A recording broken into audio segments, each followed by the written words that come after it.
The day after the truce was signed, Maureen went to Strandhill with some friends to celebrate their new freedom and tragically drowned at sea. The following poem was found in the Calavel School archives by Sean Conlon, which was penned by his mother before her death. It is now going to be recited by Maureen O'Dowd and will be followed by a jig set, the Hearty Boys of Ballymote and the Boys of the Town. The west is now eclipsed in the morning, for the bravest is laid in the tomb. The death of Commandant Maureen has cast o'er Connacht a gloom.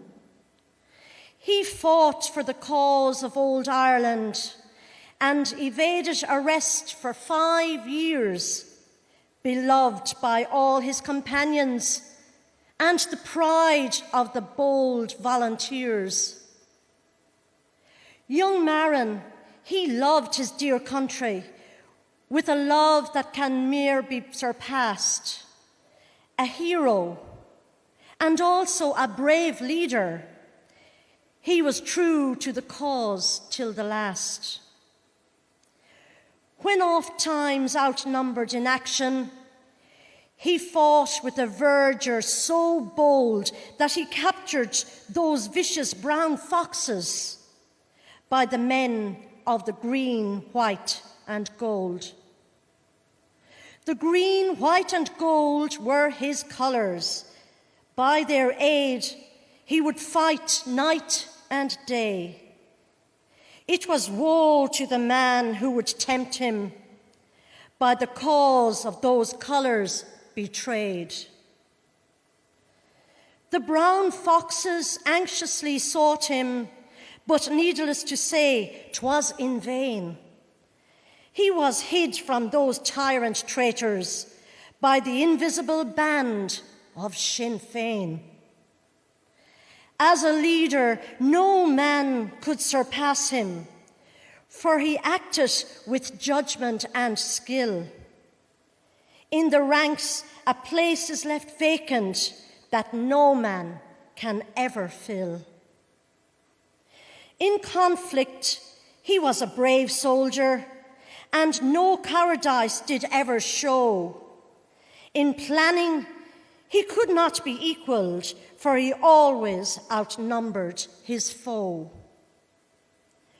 When the truce of old Ireland was called on, as a free man for Strandhill he was bound, and when out for a dip in the ocean, alas, young Maureen was drowned.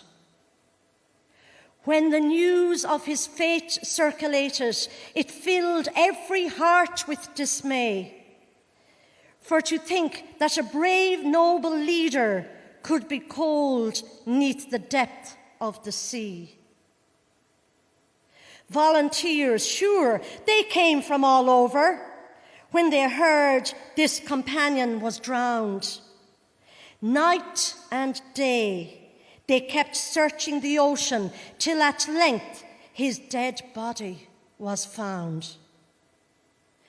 The grief of his parents and comrades as they stood on the strand on that day, when his remains were washed in by a spring tide, they all bent down for to pray.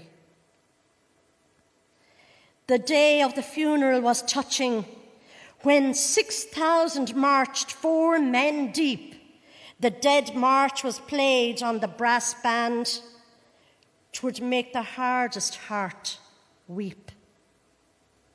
Many friends, as they stood by the graveside, requested the people to pray when relating the tragic occurrence to Sonny, a tribute did pay. High masses were offered in many a place, from Sligo to his native Gertine, and the numbers that attended those masses will forever remember the scene. 3 valleys were filled mid the silence, and the last part were sounded mid tears. The rosary was recited in Irish for the rest of young Maureen. the brave.